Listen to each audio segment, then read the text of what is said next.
Imagine growing up to discover that mosquitoes are attracted to you.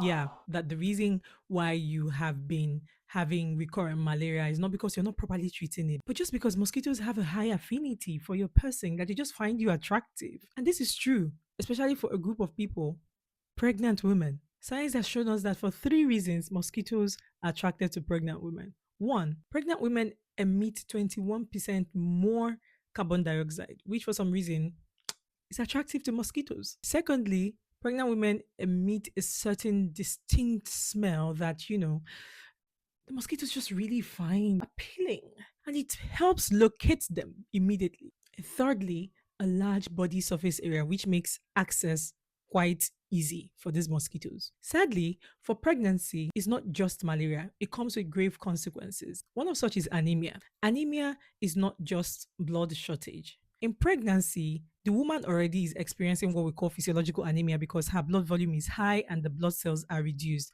but it's a very stable state, so no issues. But once malaria enters the mix, the parasites go into the blood, destroy the red blood cells, and then put her into severe anemia, which is not good at all for her organs or for the health of the pregnancy.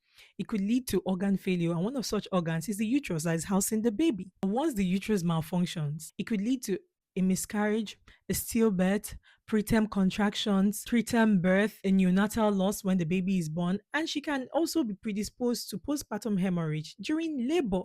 Yeah. So you see, the mother's life and the baby's life is affected. And let's not forget that malaria can also pass through the placenta and infect the baby. And once the baby gets malaria, the parasite also further breaks down the baby's red blood cells, tipping them into anemia, which can lead to a stillbirth, or even if they escape, they come out with what we call a jaundice. And that yellowish pigment that you see is just broken red blood cells, which tells us there is ongoing or resolving anemia.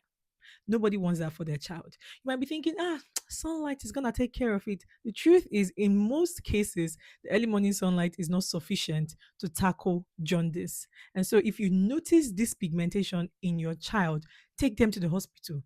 Is your baby? You don't want to find out.